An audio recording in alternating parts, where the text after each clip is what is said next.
26 number का question देखिए। किसी कमरे के फर्श का परिमाप 18 मीटर है। कमरे की दीवारों का क्षेत्रफल ज्ञात करें यदि कमरे की ऊंचाई 3 मीटर है। तो कमरे की दीवारों का क्षेत्रफल या दीवारों का क्षेत्रफल सबको पता है। दीवारों का क्षेत्रफल आपका होता है 2HL+B और हमें क्या दिया है, परिमाप दिया है, ठीक ना। हमें दिया है परिमाप किसका, आधार का। हमें दिया है कमरे के फर्श का परिमाप, हमें दिया कमरे का फर्श का परिमाप। तो कमरे का फर्श का परिमाप क्या होगा, 2L+B होगा। कमरे के फर्श का परिमाप क्या होगा, यही तो होगा फर्श का परिमाप 2L+B, ठीक ना। और हमें क्या दिया है, ऊंचाई, और हमें क्या दिया है, ऊंचाई दिया है। तो अगर इन दोनों का गुणा कर देंगे तो ये मिल जाएगा दीवारों का क्षेत्रफल। ये लिखा है ना, H इंटू 2L+B, यानी कि हम कह सकते हैं H गुणे फर्श का परिमाप या ऊंचाई गुणे फर्श का परिमाप। और हमें यही दोनों दिया है, ऊंचाई दिया और फर्श का परिमाप दिया है। कितना कितना दिया है, हमें दे रखा 18 और 3, तो हो जाएगा 18 गुणे 3 या 3 गुणे 18, जो भी करिए, कितना हो जाएगा 54 मीटर स्क्वायर, ठीक है ना, 54 मीटर स्क्वायर। दीवारों का क्षेत्रफल होता है 2HL+B, या कह सकते हैं फर्श का परिमाप या आधार का परिमाप, ठीक ना, आधार का परिमाप गुणे ऊंचाई, और चाहे कहिए फर्श का परिमाप गुणे ऊंचाई। आगे चले, अगला देखिए।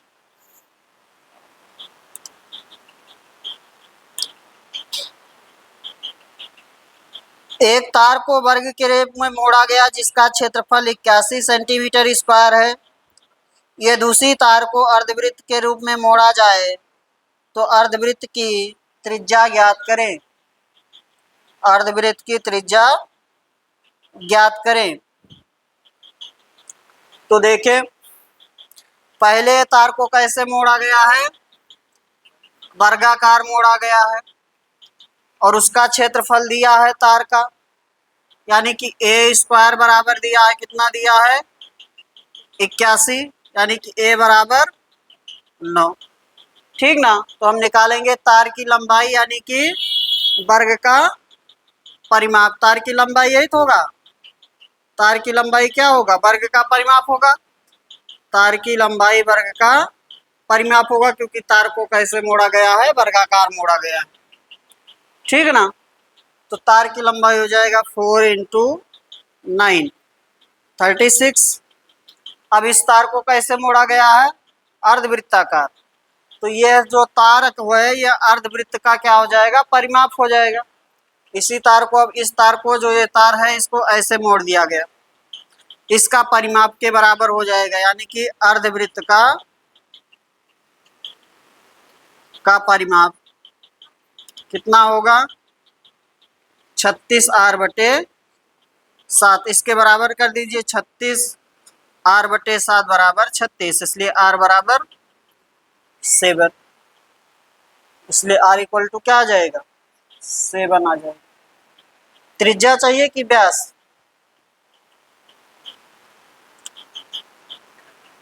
त्रिज्या चाहिए 7 आ जाएगा, ठीक है ना, त्रिज्या चाहिए 7 आ जाएगा।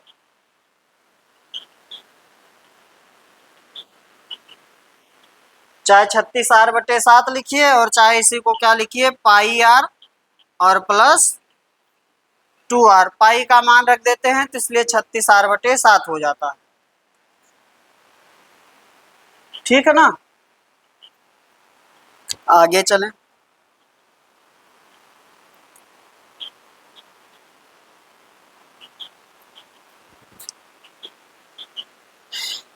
किसी 200 मीटर लंबे तथा 150 मीटर चौड़े टैंक में 0.3 मीटर गुणे 0.2 मीटर चौड़े पाइप से 20 किलोमीटर प्रति घंटा की चाल से पानी गिरता है। पानी का तल 8 मीटर ऊंचाई उठने में समय ज्ञात करें। ठीक ना। चलिए देखिए क्वेश्चन। इसमें थोड़ा सा स्पीड टाइम लगेगा और आपका धारिता लगेगा, यानी कि आयतन लगेगा। धारिता कहिए या आयतन कहिए। क्वेश्चन पहले समझ लीजिए। आपसे कह रहा है कि आपके पास एक टैंक है। आपके पास क्या है? एक टैंक है। इसमें पानी गिर रहा है। इसमें पानी गिर रहा है किससे? 0.3 गुणे 0.2 मीटर चौड़े पाइप से। पाइप कैसा है? इस प्रकार से है पाइप। पाइप कैसा है? इस प्रकार का पाइप है। ठीक है ना। ऐसा पाइप है वो, जिससे पानी गिर रहा है। इससे पानी इसमें गिर रहा हो। एक तो होता है जो वृत्ताकार पाइप होगा, जैसे बेलन के रूप में, लेकिन ये जो पाइप है ये चौकोर पाइप है। इससे पानी गिर रहा है इसमें। और कितना पानी गिर रहा है? 20 किलोमीटर प्रति घंटा की चाल से। 20 किलोमीटर प्रति घंटा की चाल से पानी इसमें गिर रहा है। और इसका जो माप दे रखा है वो दे रखा है 0.3 और 0.2। इसका जो माप है वो 0.3 और 0.2 का है। ठीक ना। अब इस टैंक में पानी गिरेगा तो आपसे पूछ रहा है कि ये टैंक कितने समय में 8 मीटर ऊंचा हो जाएगा।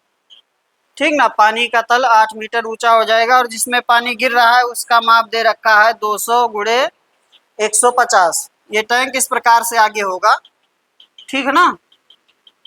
200 और ये हो गया 150। इस प्रकार से ये टैंक होगा आगे। ठीक है ना।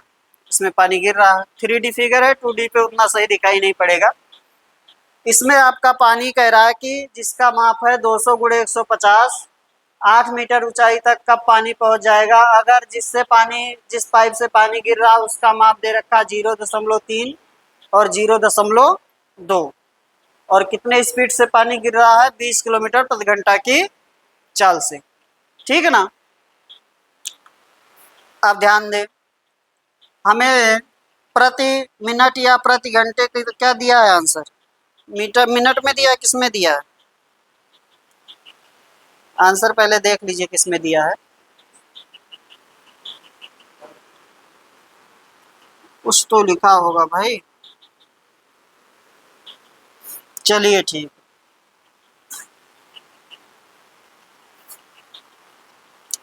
घंटे में ही दिया है शायद।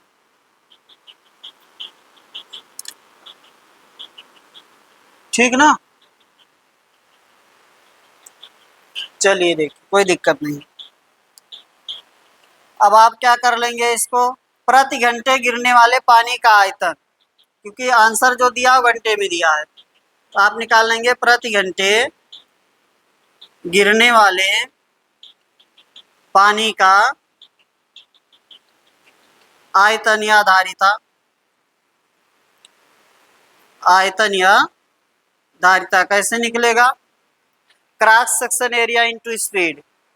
क्या होगा? Cross section area into speed. Cross section area into होगा स्पीड, यानी कि जिस एरिया से पानी क्रॉस कर रहा है वह और इसका स्पीड। ठीक है ना। तो क्रॉस सेक्शन एरिया का मतलब 3.2 गुणे 0.2, 0.3 गुणे 0.2 ऊपर वाला है। हाँ हाँ ठीक। आपका cross section area into speed, तो कितना हो जाएगा? 0.3 इंटू 0.2। अब आप गुणा कर देंगे स्पीड से। कितना स्पीड? 20 किलोमीटर प्रति घंटा। तो 20, अब प्रॉब्लम ये किलोमीटर है और ये घंटे हैं, और हमें आंसर घंटे में चाहिए, तो हम क्या कर लेंगे, किलोमीटर को मीटर में चेंज कर देंगे। किससे गुणा कर देंगे, 1000 से। तो ये आपका हो गया मीटर क्यूब प्रति घंटे। ठीक है ना, मीटर क्यूब प्रति घंटे। या भी मीटर में, या भी मीटर में, या भी मीटर में हो गया, तो मीटर क्यूब प्रति घंटे हो गया आयतन। अब इस आयतन के बराबर क्या हो जाएगा, या कितना आयतन हमें प्राप्त करना है, 200 गुणे 150 गुणे 8। कितना आयतन हमें भरना है, इस आयतन से या प्रति घंटे इतना पानी अगर गिरेगा तो इतना पानी कब हो जाएगा ये पता करना है। तो क्या कर लेंगे, चाहे बराबर कर लीजिए और चाहे आप क्या कर दीजिए, भाग कर दीजिए। हमें क्या चाहिए, समय। तो हमें चाहिए 200 गुणे 150 और गुणे 8, इतना मीटर क्यूब का पानी चाहिए। तो इस वाले से भाग कर देंगे तो समय आ जाएगा। तो 0.3 गुणे 0.2 और गुणे 20 गुणे 1000। ये आंसर आपका हो गया मीटर क्यूब प्रति घंटे। मीटर क्यूब से मीटर क्यूब कैंसिल हो जाएगा, ऊपर चला जाएगा। एच, इतना घंटे आएंगे। कितना आ रहा है,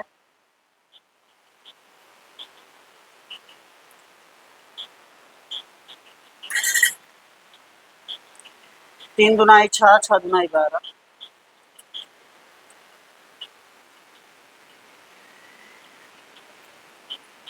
कितना,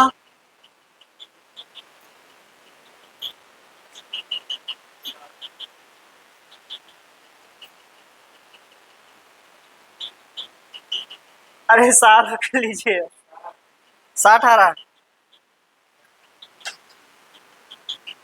60 घंटे, 60 घंटे। हाँ, क्या हुआ, ऑप्शन नहीं है, ऐसा हो ही नहीं सकता, फिर कहीं गलत कर रहे होंगे।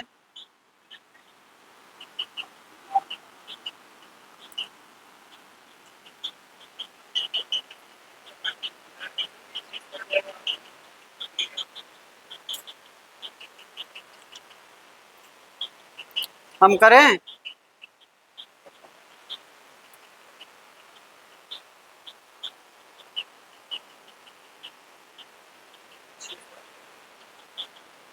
छह सौ आ रहा है।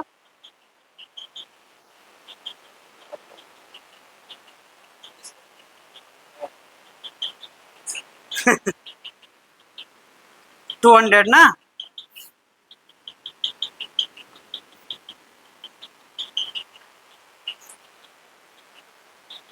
दो 200 घंटे आएंगे। फिर से समझेंगे एक बार, आपको निकालना रहता है क्रॉस सेक्शन एरिया और इनटू स्पीड। जब आप क्रॉस सेक्शन एरिया में स्पीड से गुणा करेंगे तो आपको पता चल जाएगा प्रति घंटे या प्रति मिनट या प्रति सेकंड गिरने वाले पानी का आयतन। इस पाइप से प्रति सेकंड या प्रति घंटे या प्रति मिनट गिरने वाले पानी का आयतन। क्रॉस सेक्शन एरिया का मतलब ये कैसा भी हो सकता है त्रिभुजाकार हो पाइप, हो सकता है कि वर्गाकार हो सकता है, आयताकार हो सकता हो, सर्कुलर हो, कुछ भी हो सकता है। तो क्रॉस सेक्शन एरिया जैसा रहेगा वैसा एरिया यहाँ लगाएंगे। यहाँ कैसा आयताकार है तो 0.3 गुणे 0.2, और इसमें हमने क्या कर दिया, स्पीड से गुणा कर दिया। अब प्रॉब्लम बात यह है कि ये मीटर में है, ये मीटर में है और ये किलोमीटर प्रति घंटे में है। तो किलोमीटर को किस में बदल लेंगे, मीटर में बदल लेंगे, क्योंकि हमें आंसर घंटे में चाहिए। हम सेकंड में भी निकाल सकते हैं। हम इसको 5/18 से गुणा करके पहले सेकंड निकालेंगे तो फिर हमें किस में बदलना पड़ेगा, फिर से घंटे में बदलना पड़ेगा। इसलिए हमने इसको मीटर क्यूब प्रति घंटे ही रहने दिया, बाद में हमें बदलने की जरूरत नहीं पड़ेगी। ठीक है ना, और जो मीटर पर सेकंड में बदल लेंगे उनको लास्ट में बदलना पड़ेगा। फिर आंसर सेकंड में आएगा, सेकंड को पहले मिनट में बदलेंगे, मिनट को घंटे में बदलेंगे। ठीक है ना, चलिए। फिर उसके बाद आप टोटल आयतन को प्रति घंटे के आयतन से क्या कर देंगे, भाग कर देंगे, आंसर आ जाएगा, समय आ जाएगा आपको। ट्रायंगल होता तो क्या दिक्कत है, ट्रायंगल का क्षेत्रफल गुणे ऊंचाई, सॉरी गुणे स्पीड। ठीक ना, वृत्ताकार है तो वृत्त का क्षेत्रफल गुणे ऊंचाई, स्पीड या ऊंचाई जो भी कहिए, ठीक है ना। मिटा दें।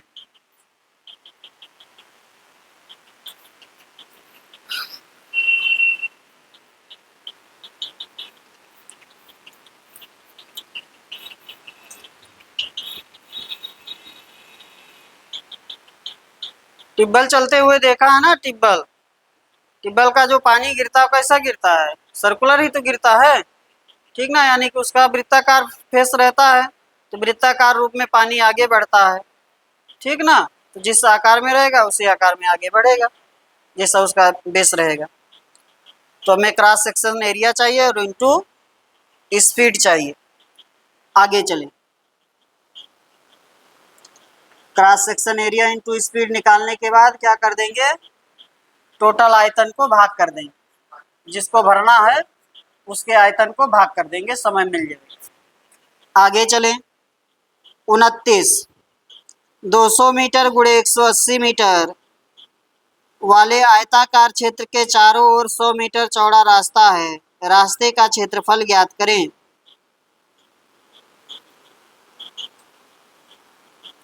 ठीक है ना, रास्ते का क्षेत्रफल ज्ञात करें।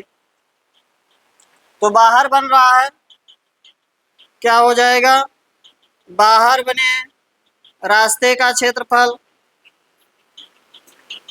क्या कर लेंगे, 2x l plus b plus 2x, ठीक ना, 2x l plus b plus 2x। तो आपको लंबाई और चौड़ाई पता है और रास्ते का चौड़ाई पता है, ठीक ना। जिस आयत के बाहर रास्ता बन रहा है उसका लंबाई चौड़ाई पता है और रास्ते का पता है, तो रास्ते का क्षेत्रफल चाहिए। आपका हो जाएगा 2 गुणे कितना चौड़ा है, 8 सॉरी 10, 2 गुणे 10 200 प्लस 180, 200 प्लस 180 और प्लस 2 गुणे 10 कर लीजिए 20, और ये आपका हो गया 20, यहाँ से जुड़ गया इसमें, तो ये हो गया 400 ना, 4 दुनाई 8000 मीटर क्यूब।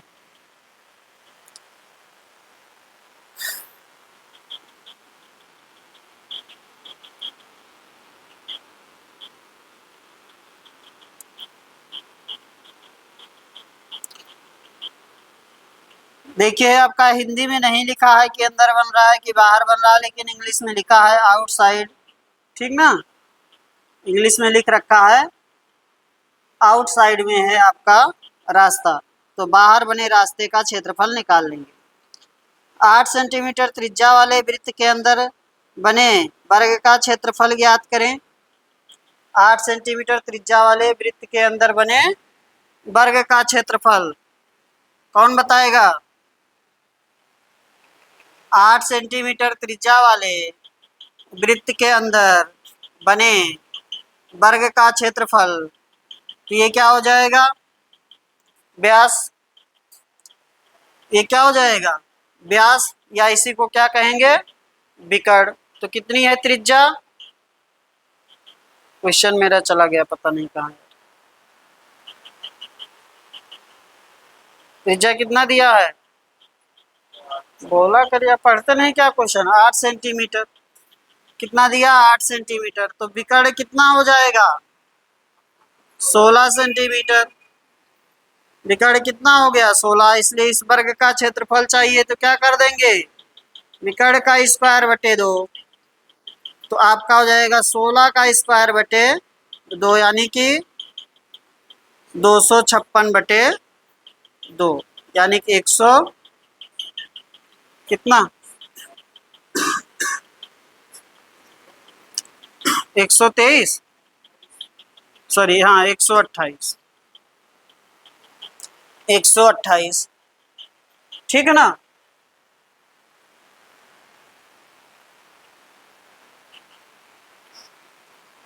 आगे चलें,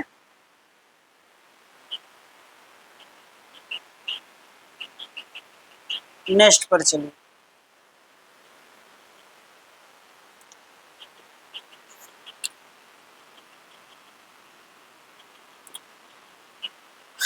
8√2 सेंटीमीटर विकर्ण वाले वर्ग का क्षेत्रफल याद करें। अभी अभी कर रहे हैं। 8√2 विकर्ण क्या है? 8√2, इसका क्षेत्रफल चाहिए तो d² बटे 2, यानी कि 8√2 का स्क्वायर बटे 2 कितना आ जाएगा? 64 गुणे 2/2, यानी कि आ जाएगा 64। ठीक है ना? और चाहे भुजा निकालिए तब भी वही करेंगे। आगे चलिए।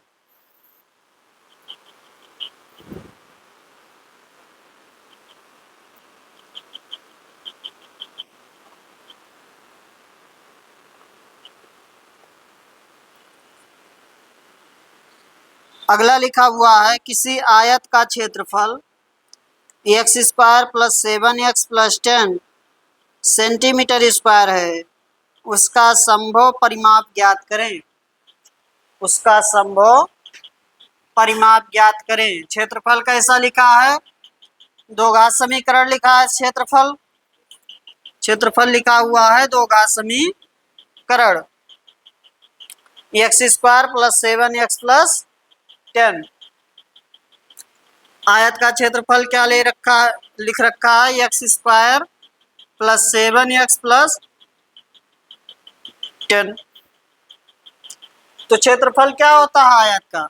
लंबाई गुणे चौड़ाई, यानी कि इसमें दो भुजाओं का क्या है? गुणा है ना, दो भुजाओं का गुणा है। तो इसका हम क्या कर लेंगे? फैक्टर कर लेंगे। फैक्टर कर देंगे तो क्या आ जाएगा? x + 5 x + 2, यही तो आएगा। x + 5 x + 2, इसका गुणनखंड करेंगे, फैक्टर करेंगे, यही तो आएगा। x + 5 x + 2 आएगा, यानी कि एक लंबाई हो गया, एक चौड़ाई हो गया। अब हमें इसका संभव क्या चाहिए? परिमाप चाहिए।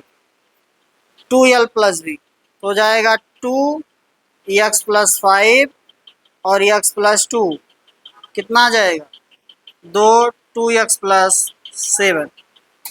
ऐसा कोई ऑप्शन? या 4x + 14,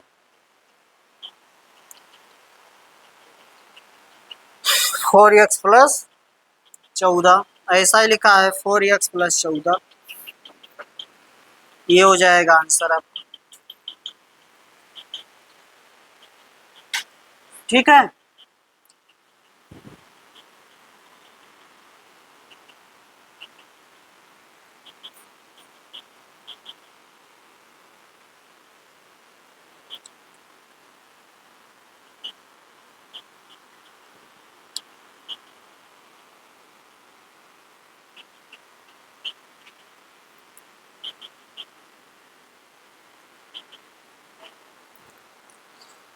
कह रहा है अगला क्वेश्चन देखें। आगे चलें। किसी वर्ग का तथा आयत का परिमाप समान है, तब उसके द्वारा घिरे क्षेत्रफल P तथा Q के बीच संबंध स्थापित करें। उनके द्वारा घिरे क्षेत्रफल का बीच संबंध स्थापित करना।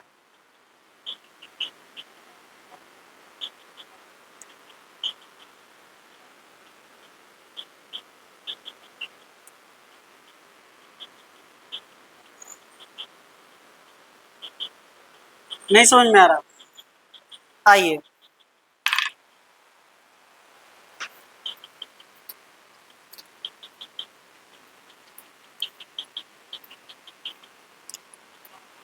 परिमाप बराबर है किसका?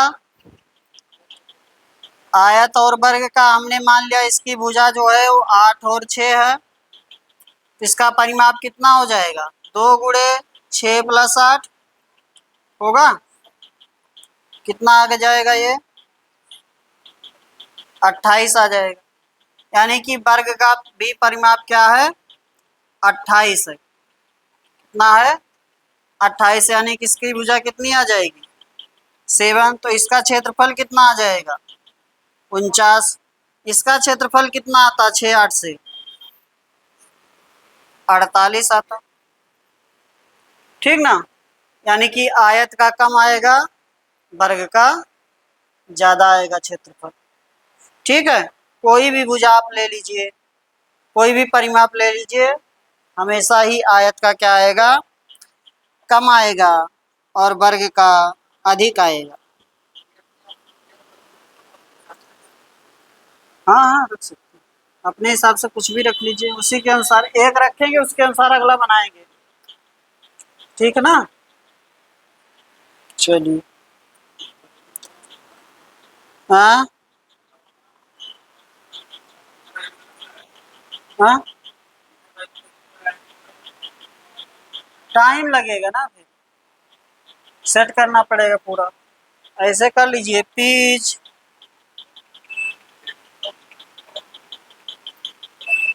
ठीक है ना, पी आयत है, सॉरी पी वर्ग है। अच्छा, P is greater then Q, पहले वर्ग है फिर आयत है ना। ठीक है, पी आपका वर्ग है और क्यू जो है वो आयत है। वर्ग का बड़ा होगा आयत से, वर्ग का क्षेत्रफल क्या होगा, बड़ा होगा आयत से। या आप कह सकते हैं a square is greater than l b, किस कंडीशन में, 4 equal to 2l plus B. ठीक ना। क्या हुआ, 28 कहाँ से मिला, भुजा मान लिए 6 8 है, तो कितना आएगा परिमाप, परिमाप ही तो निकालना है, पहले परिमाप बराबर करना है।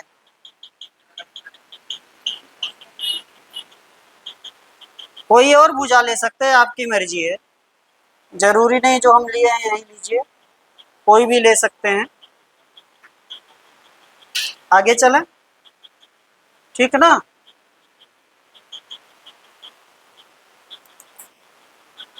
नेक्स्ट पर आ जाइए।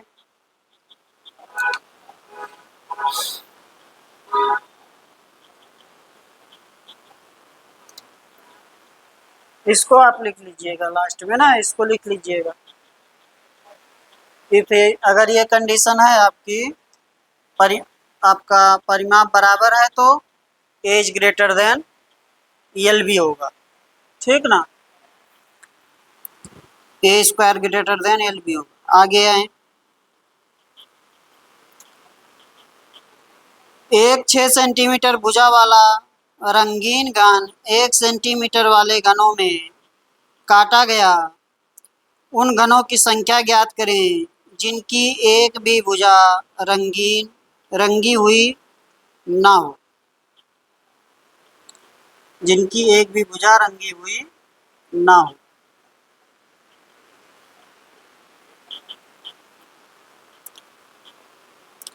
चलिए इसको कराएंगे बाद में, रीजनिंग का क्वेश्चन है। ठीक है ना। 35 पर आ जाइए, इसमें कई क्वेश्चन बनते हैं, सारे करा देंगे कल। अगला देखिए 35। किसी वर्गाकार पतंग का विकर्ण 32 सेंटीमीटर तथा उसके एक कोने में 8 सेंटीमीटर भुजा वाला समबाहु त्रिभुज है। पतंग बनाने में कागज लगेगा, पतंग बनाने में कागज लगेगा, पतंग बनाने में कागज लगेगा, कितना आएगा, नहीं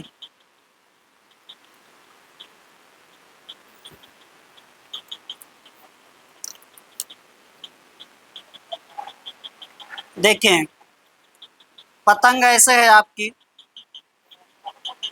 पतंग कैसी है, इस प्रकार से है। ठीक ना, ये भाग हो गया वर्गाकार, ये भाग कैसा है, वर्गाकार है, और यहाँ पर एक आपका समबाहु त्रिभुज लगा हुआ है, इसका एरिया बताना है। आपसे कह रहा है कि जो पतंग का वर्गाकार भाग है उसका विकर्ण आपको दे रखा है, कितना दिया है, 32 सेंटीमीटर। जो इसका विकर्ण है, चाहिए वाला कहिए, चाहिए वाला कहिए, वर्ग है तो विकर्ण बराबर होगा, तो विकर्ण कितना दिया है, 32 सेंटीमीटर। और यहाँ ये समबाहु त्रिभुज है, इसकी भुजा दे रखा है कितना, 8 सेंटीमीटर। तो हमें चाहिए पतंग का क्षेत्रफल, पतंग का क्षेत्रफल चाहिए। क्या हो जाएगा, इस वर्गाकार भाग का क्षेत्रफल,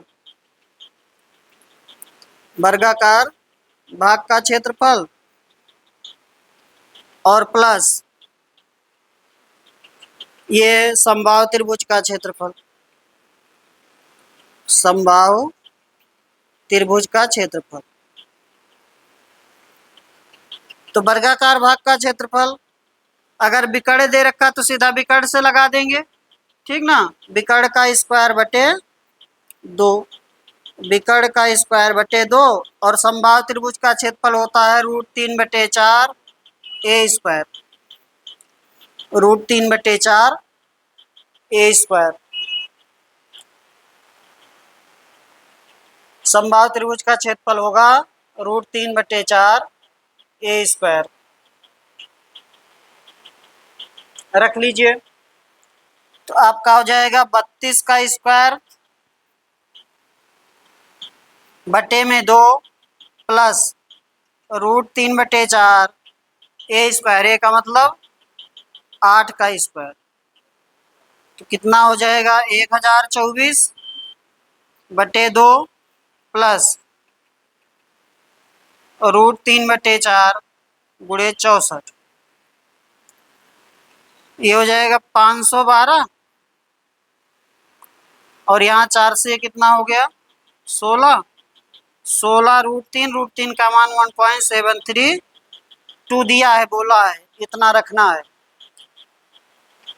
सॉल्व कर ले अब आगे।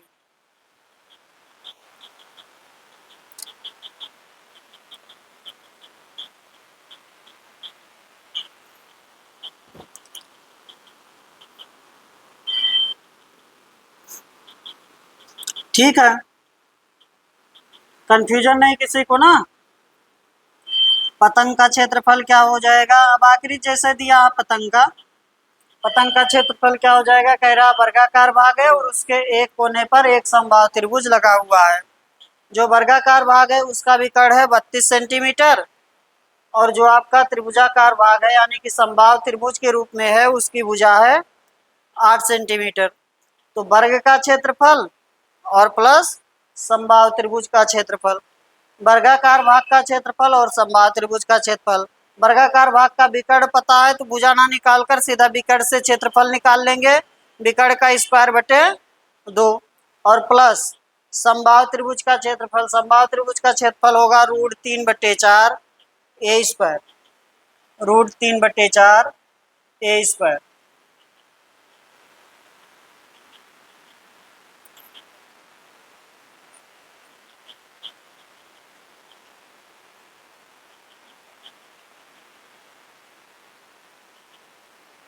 ठीक है, कितना आया,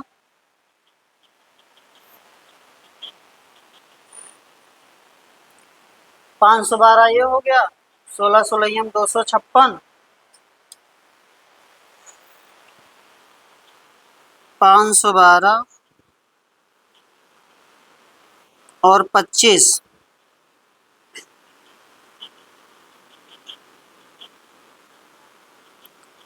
कितना आ रहा है,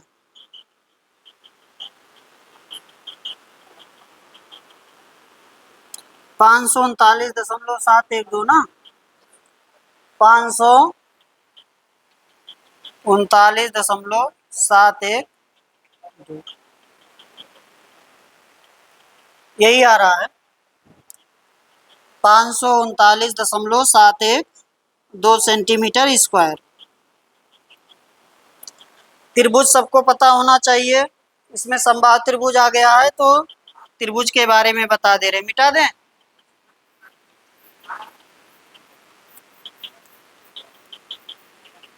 तीन त्रिभुज पढ़ लीजिए, उसी से काम चल जाएगा आपका। एक त्रिभुज पढ़ लीजिए यानी कि विषमबाहु त्रिभुज जिसे कहते हैं, एक त्रिभुज पढ़ लीजिए या इसी को कहिए विषमबाहु त्रिभुज है।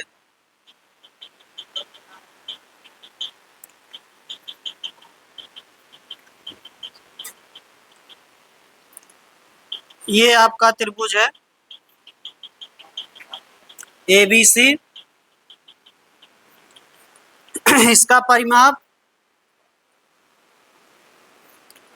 A+B+C और इसका क्षेत्रफल √ S(S-A) S-B और S-C। एक क्षेत्रफल और हो जाएगा 1/2 आधार गुणे ऊंचाई।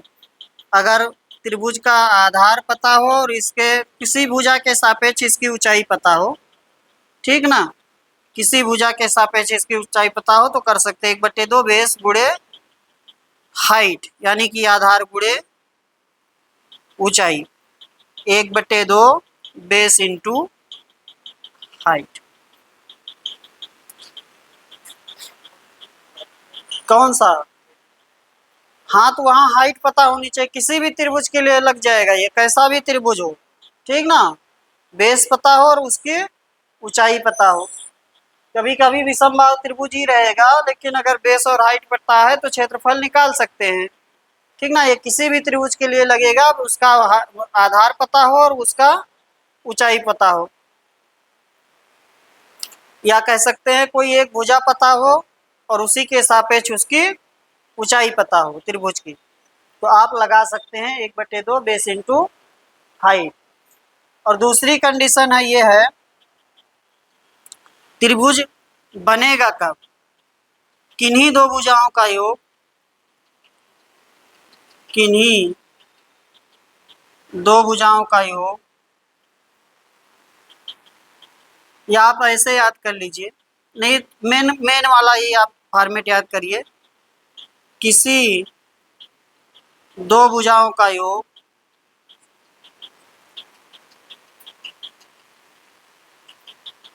तीसरी भुजा से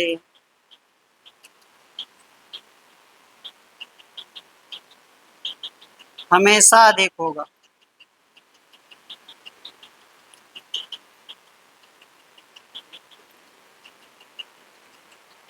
फर्जी चीज मत याद किया करिए, दो छोटी भुजाओं का।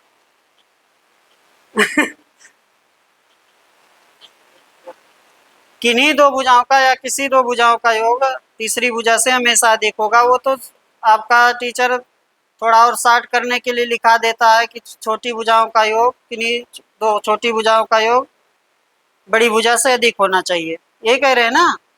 मेन कंडीशन ये है, वो इसलिए लिखा देता है कि आप वही दो वाला एक चेक कर लीजिए, उसी से आपका काम चल जाएगा, ठीक ना। लेकिन अगर आपका लिखा हुआ आ जाए स्टेटमेंट तो यही स्टेटमेंट सही होगा, किन्हीं दो भुजाओं का योग तीसरी भुजा से हमेशा क्या होगा?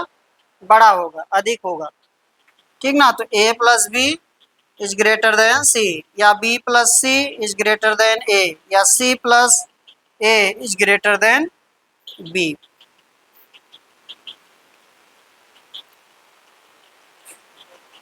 हाँ कहाँ? हाँ किन्हीं दो भुजाओं का होगा या किसी दो भुजाओं का होगा, ऐसा नहीं दो छोटी भुजाओं का योग, ठीक है ना। कंपटीशन में वैसे ही पढ़ा, वैसे वही लिखा देते हैं, क्योंकि चेक करना रहता है, तो देख लिए दो छोटी भुजा का, उसी चेक करके आगे बढ़ गए, ठीक ना। लेकिन अगर स्टेटमेंट में आएगा तो यही लगाना है, छोटी भुजा का नहीं, किन्हीं दो भुजाओं का योग, किसी दो का ले सकते हैं आप। ये कंडीशन इसलिए होता है, अगर ये कंडीशन फॉलो नहीं करेगी तो त्रिभुज का निर्माण संभव नहीं है, ठीक ना। अगर इस कंडीशन को फॉलो नहीं करेगा तो त्रिभुज का निर्माण संभव नहीं है, ठीक ना। चलिए इसके बाद आप लिख लीजिए समबाहु त्रिभुज, मिटा दें, अंतर वाला भी लिखेंगे, अंतर वाला भी लिख लीजिए, A-B is greater then C, B-C is greater then A, और आपका C-A is greater then B। किन्हीं दो भुजाओं का अंतर तीसरी भुजा से हमेशा कम होगा या छोटा होगा, ठीक ना।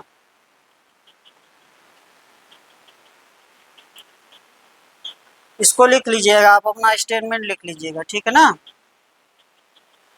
किन्हीं दो भुजाओं का अंतर तीसरी भुजा से हमेशा कम होगा।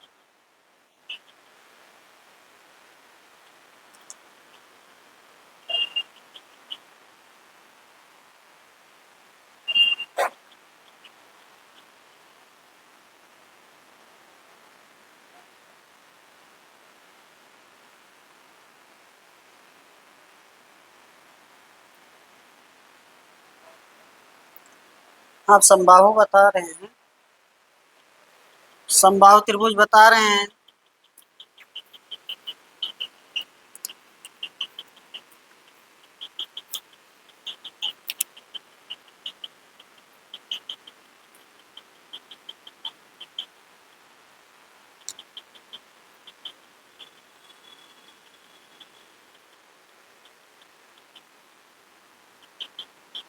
ऐसा त्रिभुज जिसकी सभी भुजाएं क्या हों, बराबर हों,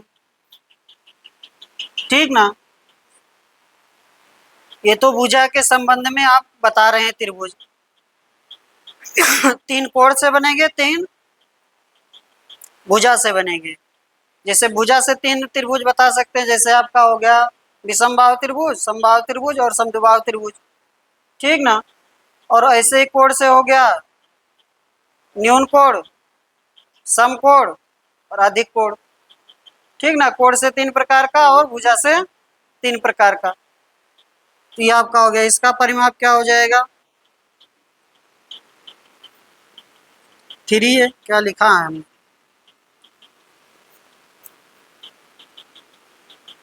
3 है। क्षेत्रफल क्या हो जाएगा, √3/4 a²। इसमें आपको थोड़ी और चीजें लिखना है। आपको लिखना है ऊंचाई, समबाहु त्रिभुज की ऊंचाई √3/2 a। आपको लिखना है परिवृत्त की त्रिज्या, आपको लिखना है परिवृत्त की त्रिज्या, और आपको लिखना है अंतःवृत्त की त्रिज्या। परिवृत्त की त्रिज्या क्या होगा, हाँ, a/√2, और ये हो जाएगा a/2√2। ये परिवृत्त की त्रिज्या,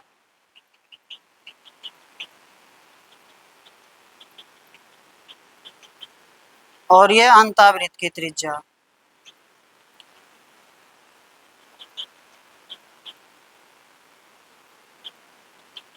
और थोड़ी चीजें लिख लीजिए। ये जो हाइट लिखे हैं, ऊंचाई, इसी को माध्यिका भी कहेंगे समद्विबाहु त्रिभुज में, ठीक ना। इसी को क्या कहेंगे, माध्यिका भी कहेंगे। और आप लिख सकते हैं H बराबर होगा capital R plus small r, या माध्यिका बराबर भी कह सकते हैं capital R plus small r होगा, ठीक है। समबाहु त्रिभुज में माध्यिका ऊंचाई, त्रिभुज की ऊंचाई चाहे कहिए और चाहे शीर्ष लंब कहिए, ठीक ना। चाहे माध्यिका कहिए, चाहे आप कहिए कि लंबार्धक, सभी एक ही चीज होता है, ठीक है ना। या कैपिटल R और स्मॉल r का आपका रेशियो बार बार पूछता है, 2:1 होगा।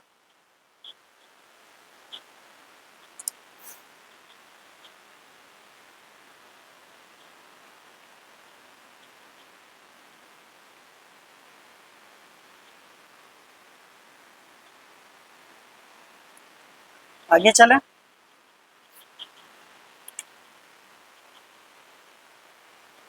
समद्विबाहु वाला नहीं पढ़ा रहे हैं, जिसकी दो भुजाएं बराबर होती हैं, वो आएगा क्वेश्चन तो कराएंगे, ठीक है ना। उसमें फॉर्मेट की कोई ज़रूरत नहीं, आप वैसे ही निकाल लेंगे, और उसको याद भी करेंगे तो कोई मतलब निकलेगा नहीं उसका, ठीक है ना। चलिए मिटा दें।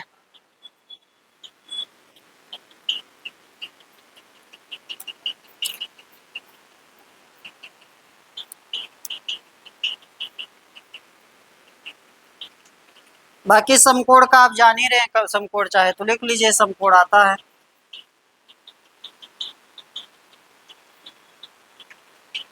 समकोण त्रिभुज, ये ए हो गया, ये बी हो गया, ये हो जाएगा अंडर रूट ए स्क्वायर प्लस बी स्क्वायर, ये यानी कि आपका कर्ण हो गया, ये आपका आधार हो गया, और ये आपका लंब हो गया। ठीक ना। तो आपका होता है कर्ण का स्क्वायर बराबर आधार का स्क्वायर प्लस लंब का स्क्वायर, पाइथागोरस प्रमेय। ठीक ना, पाइथागोरस प्रमेय।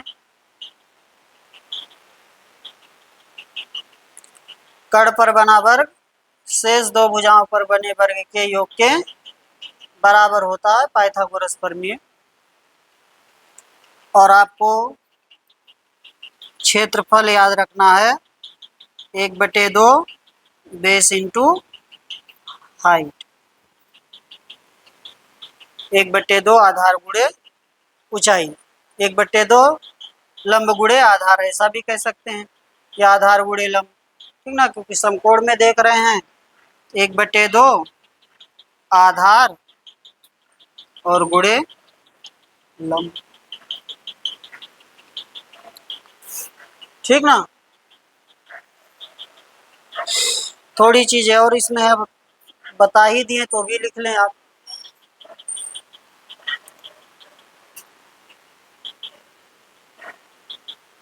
इसमें आप लिख लीजिए अंतावृत्त या परिवृत्त की त्रिज्या। परिवृत्त की त्रिज्या पहले लिख लीजिए, परिवृत्त की त्रिज्या यानी कि कैपिटल आर। ठीक ना। कर्ण का आधा, कर्ण का आधा होगा, कैपिटल आर क्या होगा, कर्ण का आधा होगा। ठीक ना।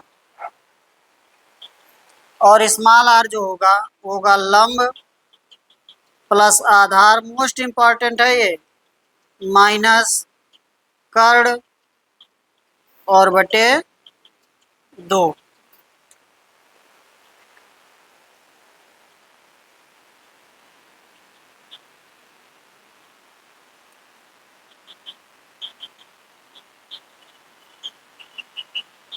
जो आपका कैपिटल आर होगा वो हाइपोटेनियस का आधा होगा, और स्मॉल आर जो होगा होगा लंब प्लस आधार माइनस कर्ण बटे 2 होगा।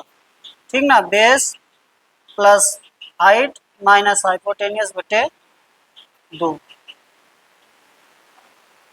हो जाएगा। चलिए,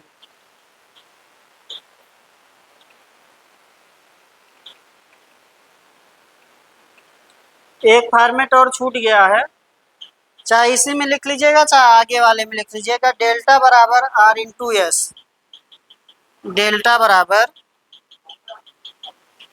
आर इंटू स्मॉल एस, यानी कि त्रिभुज का क्षेत्रफल बराबर होगा small r into s, small s रहेगा। ठीक ना, स्मॉल एस यानी कि अर्ध परिमाप।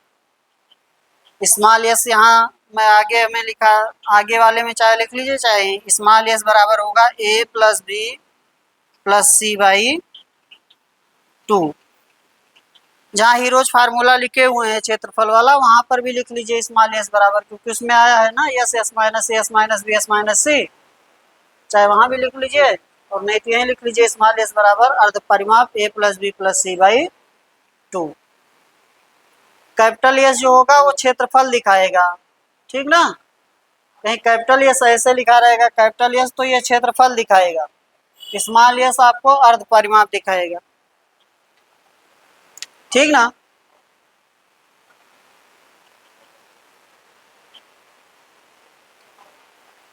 एक और आता है, एक और होता है लेकिन आता नहीं है, लिखना चाहें तो आप लिख लें। कैपिटल आर बराबर होगा A B C upon 4 delta.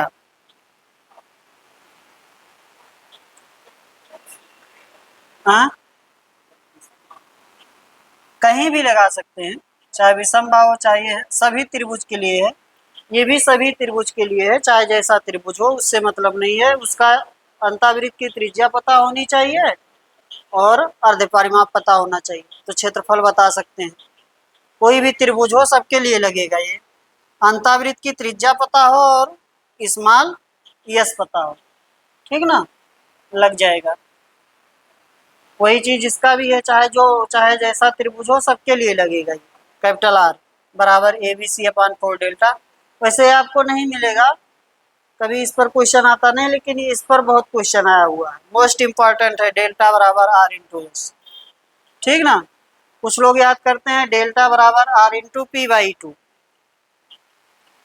कुछ लोग याद करते हैं डेल्टा बराबर r into p by two, यानी कि परिमाप बटे 2, ठीक ना। चाहे वैसे याद करिए और चाहे ऐसे याद करिए, ये स्टैंडर्ड फॉर्मेट है, स्मॉल एस से ही अर्ध परिमाप दर्शाया जाता है, ठीक है ना। चलिए,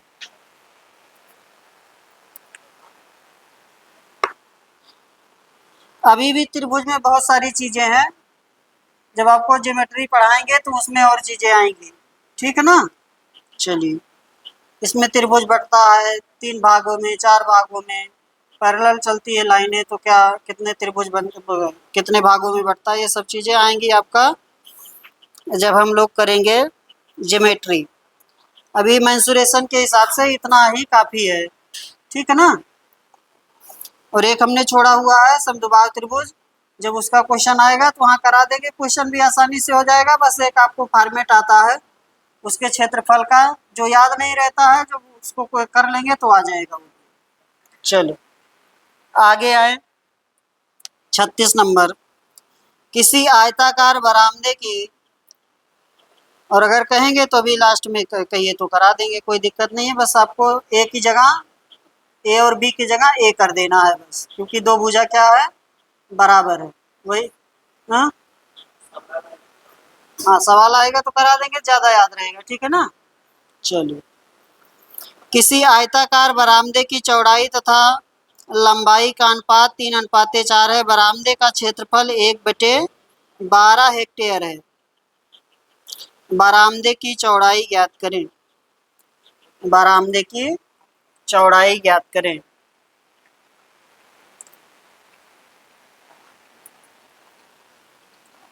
एक हेक्टेयर में होता है 10,000 मीटर स्क्वायर। हेक्टेयर किसकी यूनिट है, क्षेत्रफल की यूनिट है, एरिया का यूनिट है आपका, हेक्टेयर किसका यूनिट है, एरिया का, ठीक ना।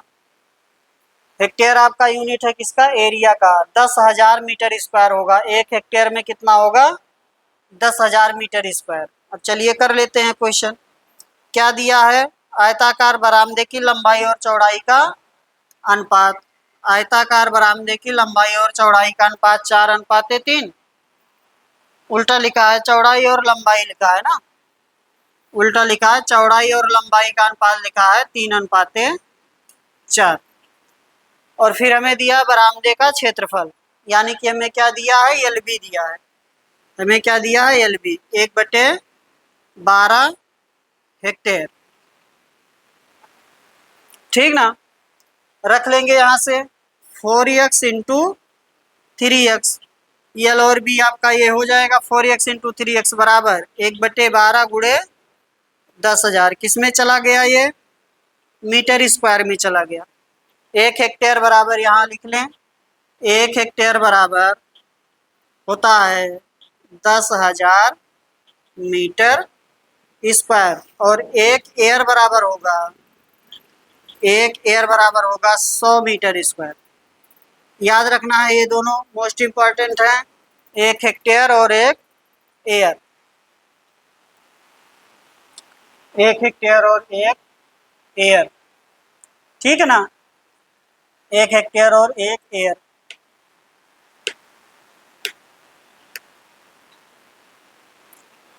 हाँ हाँ, ये भी क्षेत्रफल है।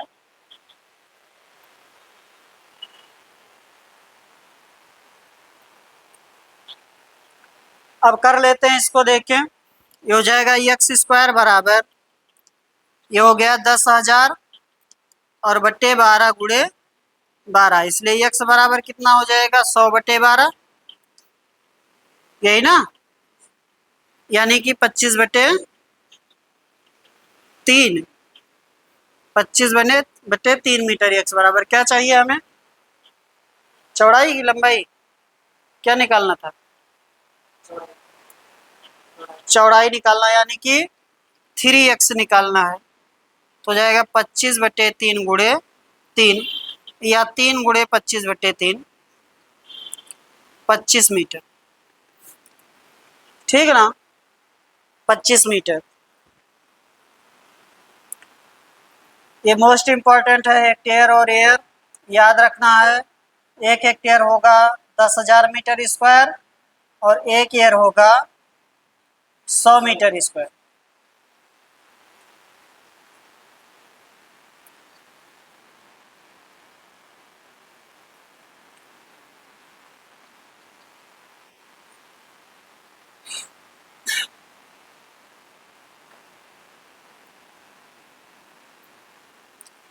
खेतौनी देखे हैं अपने घर की, नहीं, खेतौनी जो निकल कर आती है तहसील से, देखे?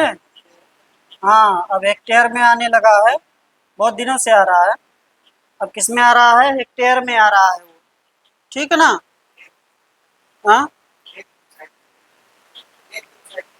हाँ, अब वो हेक्टेयर में पहले बीघे में रहता था, ठीक ना, अब किस में दे रहा है, हेक्टेयर में देने लगा है। इसलिए अब लेखपाल लोग जब नापते हैं तो मीटर में नापते हैं खेत को, क्योंकि जो खेतौनी निकली है वो किस में है, हेक्टेयर में है, तो मीटर से हेक्टेयर में आ जाएंगे, ठीक ना। पहले लट्ठे से नापते थे क्योंकि बीघे में रहता था, बिस्सा में बीघा में रहता था, तो 99 इंच का लट्ठा होता था, उससे नापते थे। अब आपका आ गया है किसमें, हेक्टेयर में। अब खेत नापते हैं तो मीटर लिए रहते हैं, मीटर से नापते हैं, ठीक ना। हाँ, गुनिया, हाँ वो सब, अब वो सब चीज़ खत्म हो गया, अब मीटर से ही नापेंगे ना, ये नापने में ज़्यादा आसान है, ठीक ना। इसको नापने में ज़्यादा आसान है, उसको नापते हैं फिर कैलकुलेट करते हैं, उससे नापेंगे तो फिर जैसे मान लीजिए लट्ठे से नाप लिए, या जो आप कह रहे हैं सिकड़ चैन जो होती है, तो उससे उनको फिर से कन्वर्ट करना पड़ेगा ना। हालांकि उतना दिन से वो लोग काम करते रहते हैं तो पता चल जाता है कैसे करना है। हाँ तो वही तो मैं कह रहा हूँ ना, पहले उसी से नपता था, अब आ गया है मीटर में। आगे चलें,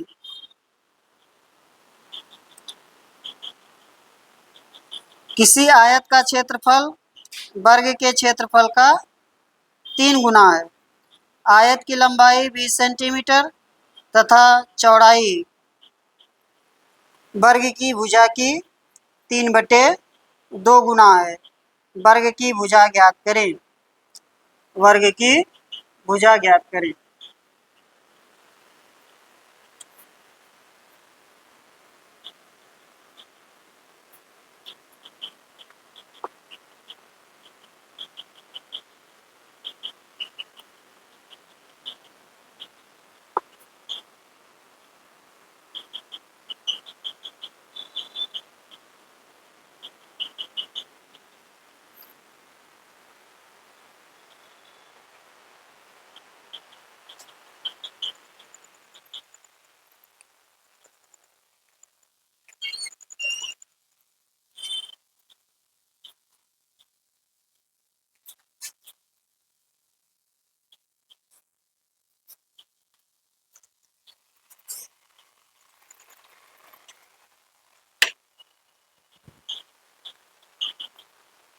नहीं आएगा।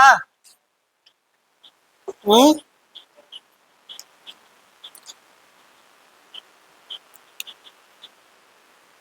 कह रहा किसी आयत का क्षेत्रफल वर्ग के क्षेत्रफल का 3 गुना है, और आयत की लंबाई जो है वह 20 सेंटीमीटर है, और जो चौड़ाई है वह वर्ग की भुजा का 3/2 गुना है, यही ना। तो आपको बताना है वर्ग की भुजा। नहीं आएगा? आ जाएगा ना? आया अमित? कुछ करना नहीं है भाई, एक आप वर्ग बना लीजिए, जब ना समझ में आए तो एक फिगर बना लिया करिए। एक वर्ग बना लीजिए और एक क्या बना लीजिए, आयत बना लीजिए, एक आयत बना लीजिए। वर्ग की भुजा हो गई है। आयत की भुजा लंबाई दे रखा है, कितना है, 20 सेंटीमीटर है। लंबाई कितना दिया है, 20 सेंटीमीटर है। और जो इसकी चौड़ाई हो आयत की भुजा का कितना है, 3/2 गुना है, 3a/2 हो जाएगा।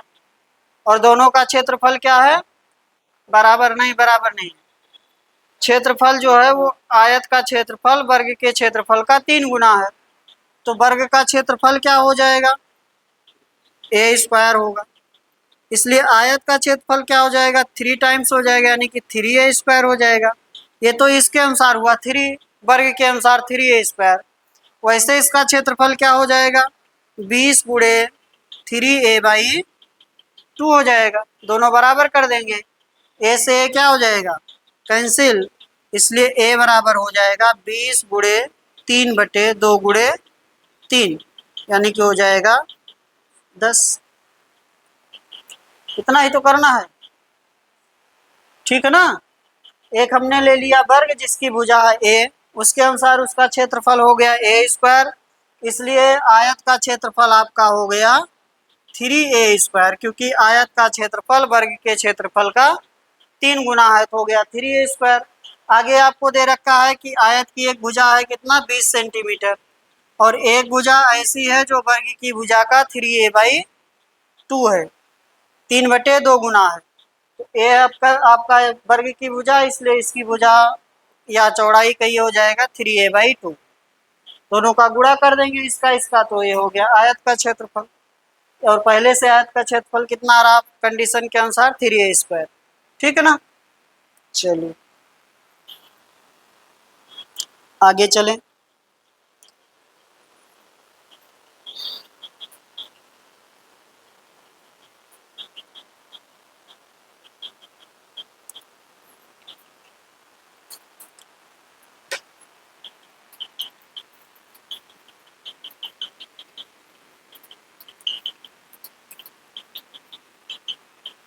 अगला देखें आप लोग, किसी आयताकार क्षेत्र की लंबाई और चौड़ाई का अनुपात 7:4 है। एक 4 मीटर चौड़ा रास्ता जो क्षेत्र के बाहर चारों ओर है का क्षेत्रफल 16 मीटर स्क्वायर है। क्षेत्र की चौड़ाई ज्ञात करें। क्षेत्र की चौड़ाई ज्ञात करें। तो एक आयताकार क्षेत्र है जिसके लंबाई और चौड़ाई का अनुपात दे रखा है 7:4। इसके चारों तरफ एक रास्ता बन गया है, ठीक है। उस रास्ते की भी चौड़ाई दे रखा है, कितना दे रखा है, हाँ 4। इस रास्ते की 4 मीटर, ठीक है ना। रास्ते की चौड़ाई दे रखा है 4 मीटर। तो अब आपको बाहर बन रहा है ये रास्ता, तो बाहर बने रास्ते का क्षेत्रफल सबको पता है। बाहर बने रास्ते का क्षेत्रफल कितना हो जाएगा, 2x l plus B, sorry बाहर है plus 2x l plus b plus 2x। बाहर रहेगा तो अधिक रहेगा, ऐसे याद कर लेना, बाहर रहेगा तो ज़्यादा रहेगा। तो आपका हो जाएगा 2 × 4, और यहाँ पर आपका हो जाएगा 7k प्लस 4k और प्लस 2 गुणे 4, बराबर हो जाएगा 416। कट तो नहीं रहा है ना? चलिए उसमें बोल रहे हैं, रहने दीजिए, इधर लिख दे रहे हैं 416, ठीक है ना। सॉल्व कर लीजिए इसको। 8 हो रहा, 8 से सीधा काट दे रहे हैं, 8 पंचे 40 और 8 दूनी 16, 52 हो गया। 52 बराबर हो गया 7 4 11 के और प्लस 8, 8 इधर आएगा तो हो जाएगा 42,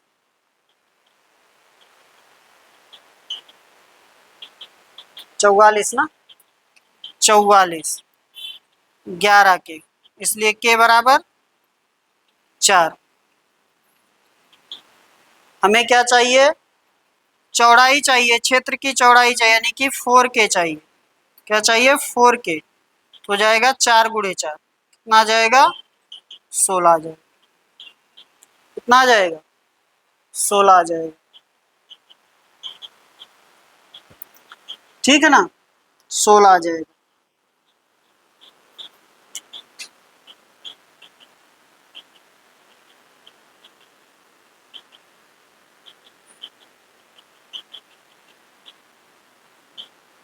ठीक है,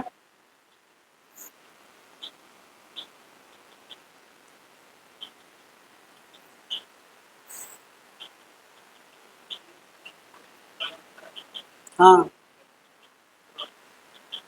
हाँ, इधर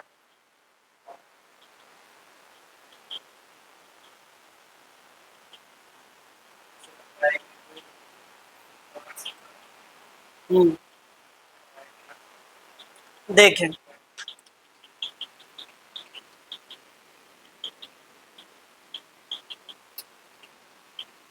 समझे,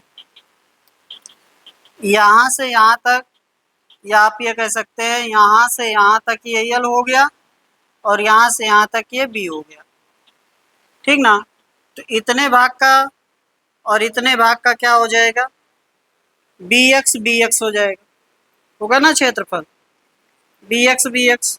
और इतने इधर वाले भाग का और इधर वाले भाग का कितना हो जाएगा, एल एक्स हो जाएगा, होगा क्षेत्रफल।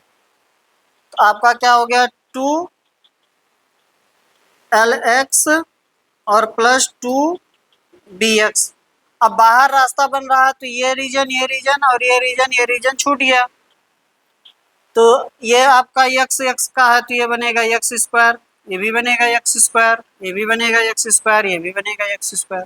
इसमें क्या कर देंगे, 4x स्क्वायर जोड़ देंगे, यही तो लिखा है। ये 2x क्या कर लेंगे कॉमन, तो लिखा जाएगा यल प्लस बी और प्लस 2x।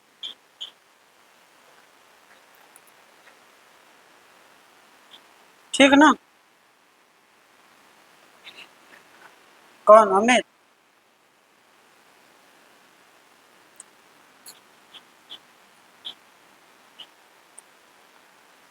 देखिए, कोई चीज अकारण नहीं बताई जाती है, ध्यान दें। कल कर्ण सिंह कह रहे थे कि बिना फार्मूले के भी तो निकाल सकते हैं अंदर बाहर बने जो रास्ते का क्षेत्रफल है, बिना फार्मूले के भी निकल जाएगा, कोई दिक्कत नहीं है। ठीक है ना, लेकिन इसलिए लिखा, टाइम तो जो लगेगा लगेगा ही, वो बात अलग की है, लेकिन जब ये क्वेश्चन आ जाएगा तो उसको ये वाला क्वेश्चन जो लिखा गया है इसका अगर ये फार्मूला याद है तो निकल तो जाएगा जल्दी से, लेकिन अगर फार्मूला नहीं याद है तो निकालने में बहुत टाइम लग जाएगा। वो कह रहे थे, जैसे कह रहे थे कि हम डायरेक्ट निकाल सकते हैं रास्ते, या अंदर बना हो या बाहर बना हो। वो कह रहे थे कि जैसे मान लीजिए इसको हमें 20 दे दिया, इसको दे दिया 8 और ये दे दिया है 4, तो बाहर जो बनेगी भुजा हो जाएगी 20, 4 और 4 यानी कि 28 हो जाएगी, और इसके जो बाहर वाली भुजा बनेगी वो 8, 4 और 4 ये हो जाएगा 12।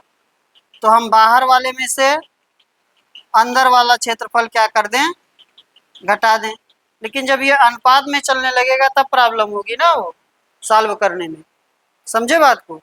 इसलिए फॉर्मेट याद रहेगा तो ये लगाने में तब आसान हो गया, जैसे अनुपात में दे दिया। नहीं याद है तो फिर उसको बनाने में टाइम लगेगा आपको, जब क्योंकि के फॉर्मेट में आएगा और दोनों तरफ 4 4 जोड़ेंगे तो फिर उसके बाद दोनों का गुणा करने में टाइम नहीं लगेगा। जैसे मान लीजिए अभी आ गया था कितना, 7K आ गया था, तो बाहर वाली भुजा क्या हो जाएगी, 7K प्लस 8 हो जाएगी, और अगली भुजा हो जाएगी 4K प्लस 8। तो इन दोनों का गुणा करेंगे और इसमें से क्या करेंगे, 7K इंटू 4K क्या करेंगे, माइनस करेंगे, फिर उसके बराबर करेंगे, तो इसको करने में टाइम नहीं लगेगा। अब ये दो घात समीकरण बन जाएगा जब गुणा करेंगे तो। समझे बात?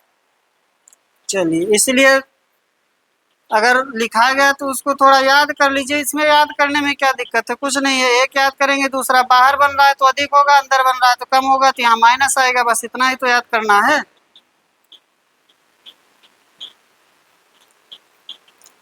आगे चले, बाकी तो निकालने का तो निकाल ही सकते हैं। समबाहु त्रिभुज का क्षेत्रफल का फॉर्मेट नहीं याद है तब भी निकल जाएगा, ठीक ना। समबाहु त्रिभुज के क्षेत्रफल का फॉर्मेट √3/4 नहीं याद है तब भी निकल जाएगा। क्या करेंगे? परपेंडिकुलर डाल देंगे। परपेंडिकुलर डालकर भुजाओं को दो भागों में विभाजित कर कर ऊंचाई निकाल लेंगे और 1/2 बेस इंटू हाइट से निकाल लेंगे। लेकिन टाइम तो लगेगा ना, नहीं याद रहेगा तो। आगे चले, कहाँ तक हो गया हम लोगों का? 39 कराना है ना। 4 डेसीमीटर भुजा वाली वर्गाकार टाइल्स द्वारा किसी 8 मीटर लंबे और 6 मीटर चौड़े फर्श को बनाने में कितनी वर्गाकार टाइल्स की आवश्यकता होगी? तो आपका टाइल्स की संख्या क्या हो जाएगा? टाइल्स की संख्या निकालना है तो हो जाएगा कुल क्षेत्रफल और बटे एक टाइल्स का क्षेत्रफल। यही तो होगा टाइल्स की संख्या, कुल क्षेत्रफल बटे एक टाइल्स का क्षेत्रफल। तो कुल क्षेत्रफल कितना हो गया? 8 गुणे 6। कितना हो गया? 8 गुणे 6। और एक टाइल्स का क्षेत्रफल क्या हो गया? वर्गाकार टाइल है, टाइल्स है तो कितना है? 4 डेसीमीटर। कैसा है? 4 डेसीमीटर। जो 4 गुणे 4। अब प्रॉब्लम ये है कि इसका यूनिट बराबर करना है। ऊपर मीटर में है और नीचे डेसीमीटर में है, तो डेसीमीटर को किस में लाएंगे? मीटर में। किससे भाग करेंगे? 10 से। किससे भाग कर देंगे? 10 से। डेसीमीटर को मीटर में लाने के लिए क्या करेंगे? 10 से भाग कर देंगे, सॉल्व कर लेंगे इसको। आपका हो जाएगा 8 गुणे 6 गुणे 10 गुणे 10 और बटे 4 गुणे 4, 300। ठीक है ना? 300।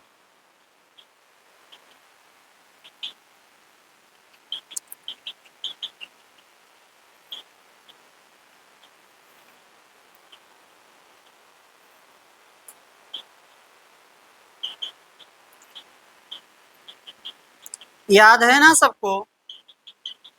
मीटर, डेसी, सेंटी, मिली। ठीक है। ऊपर चलेंगे तो डेका, हेक्टो, किलो।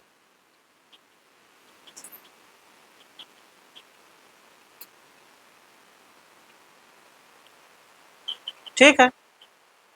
ऊपर जैसे जैसे मीटर में कन्वर्ट करने के लिए बता रहे हैं, ऊपर जैसे जैसे जाएंगे 10 से गुणा होता जाएगा। मीटर के सापेक्ष चल रहे हैं। जैसे जैसे नीचे आएंगे तो क्या होगा? बटे 10 होता जाएगा। इसमें बटे 10, इसमें बटे 100, इसमें बटे 1000। ठीक ना। जैसे अगर 1 मिलीमीटर है, इसको मीटर में बदलना है तो क्या करेंगे? 1/1000 करेंगे। हम मीटर के सापेक्ष बता रहे हैं, ठीक ना। या 1 सेंटीमीटर है, इसको मीटर में करेंगे तो 1/100 आएंगे। 2 यूनिट नीचे है ना, 1 2, तो बटे 10 बटे 10 आएगा। ऐसे यहाँ आएंगे तो बटे 1000 आएगा। यहाँ आएंगे, अभी क्या किए थे? 4 डेसीमीटर था, मीटर में किए तो बटे 10 हो गया। यानी कि 1 डेसीमीटर अगर आपका है, 1/10 मीटर हो। और ऐसे ऊपर जाएंगे, जैसे 1 डेकामीटर है तो आपका होगा 10 मीटर होगा। ऊपर जाएंगे तो गुणा होता जाएगा। ठीक है ना। मीटर से ऊपर चलेंगे तो प्रत्येक के लिए गुणे 10 होगा, और नीचे जाएंगे तो प्रत्येक के लिए भागे 10 होगा। ठीक है अमित?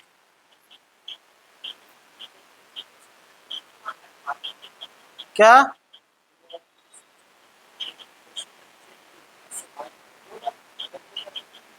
अरे तो एक ये है, एक ये नहीं है। वर्गाकार टाइल्स से तो ए स्क्वायर बनेगा ना क्षेत्रफल। वर्गाकार टाइल्स है तो क्षेत्रफल क्या बनेगा? ए स्क्वायर बनेगा, यानी कि ए गुणे ए बनेगा। एक डेसीमीटर हो गया, अगला भी डेसीमीटर हो गया, तो इसको भी बटे 10 करेंगे, इसको भी बटे 10 करेंगे। ठीक है ना? चलिए,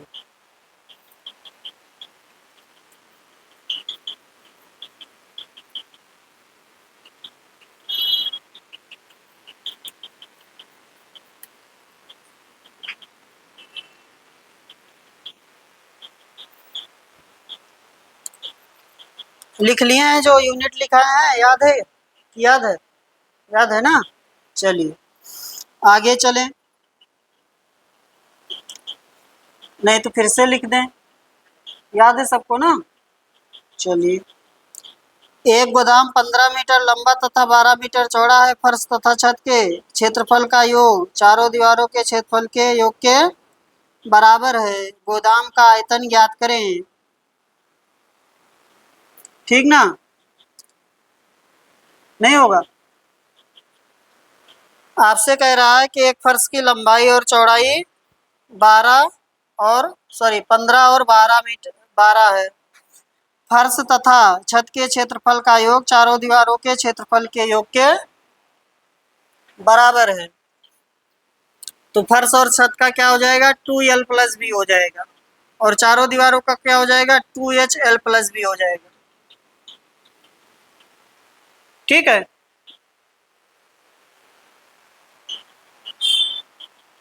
फर्श और छत का क्षेत्रफल का योग क्या हो जाएगा? यही तो होगा, फर्श प्लस छत। और चारों दीवारों का क्षेत्रफल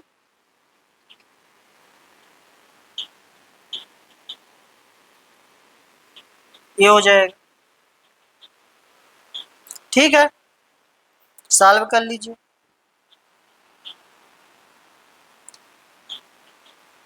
तो 2 से 2 कैंसिल कर दीजिए और एल प्लस बी का मान रख लीजिए। तो 15 गुणे 12 बराबर हो गया एच 15 प्लस 12 यानी कि 27। इसलिए एच बराबर 15 गुणे 12 बटे 27। 15 गुणे 12 180। और चाहे यही कैंसिल कर लीजिए जैसे मर्जी आप।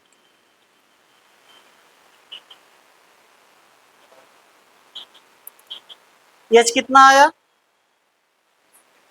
हाँ, 20/3। ये हो गया 20/3। हमें क्या चाहिए? आयतन, यानी कि एल बी एच चाहिए। तो जाएगा 15 गुणे 12 गुणे 20/3। गोदाम का क्या चाहिए? आयतन चाहिए, लंबाई गुणे चौड़ाई गुणे ऊंचाई।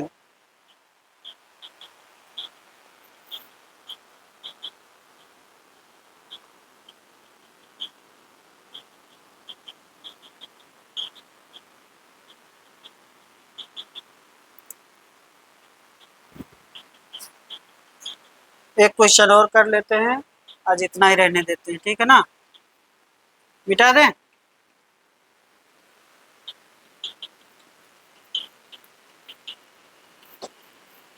अगला करें, आप लोग देखे कर पाते हैं? करिए, अभी तो क्वेश्चन कराए थे। किसी वृत्त के अंदर बने वर्ग की भुजा a√2 यूनिट है। वृत्त की परिधि ज्ञात करें।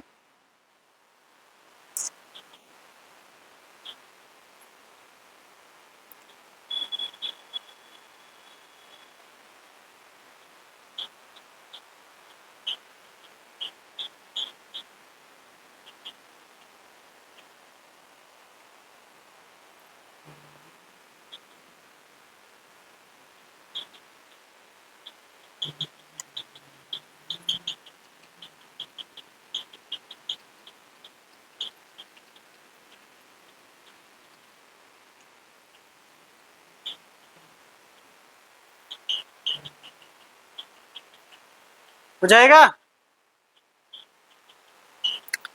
क्या करना है इसमें? कुछ करना ही नहीं है।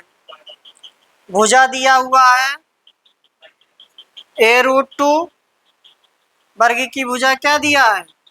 a√2। तो इसका हम क्या निकाल लेंगे? हमें किसी तरीके से क्या निकालना है? त्रिज्या निकालना है। तो हम क्या निकाल लेंगे, विकर्ण निकाल लेंगे। अगर भुजा ए √2 है तो विकर्ण कितना हो जाएगा, 2a हो जाएगा, ठीक ना।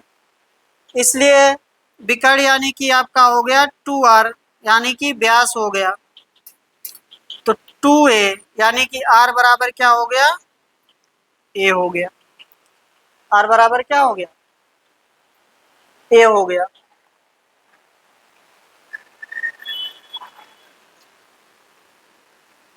ठीक है ना, r बराबर a, और हमें क्या चाहिए, परिधि चाहिए,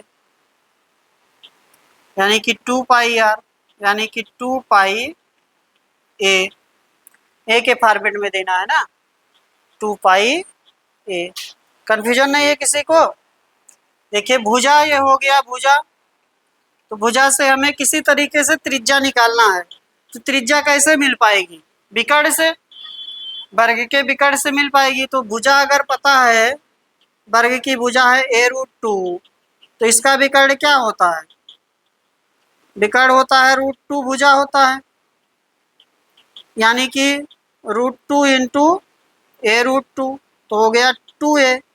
अब ये विकर्ण हो गया, विकर्ण यानी कि व्यास हो गया, और व्यास क्या होता है, 2r होता है। चाहे व्यास के फॉर्मेट में भी परिधि लिख सकते हैं डायरेक्ट, ठीक है ना। हम भुजा ना त्रिज्या ना निकाले, तो हमने त्रिज्या निकाल लिया r, r आ गया, a आ गया, इसलिए आपकी परिधि हो गया 2 पाई r, यानी कि 2 पाई a, ठीक है ना। और चाहे परिधि को ऐसे लिखिए, pi into d, pi into व्यास, और व्यास कितना आया था 2a, पाई इंटू 2a, तो 2 पाई a, चाहे ऐसे लिखिए, आपकी मर्जी। कितना रहने दें, और कराएं, हाँ चलिए ठीक है।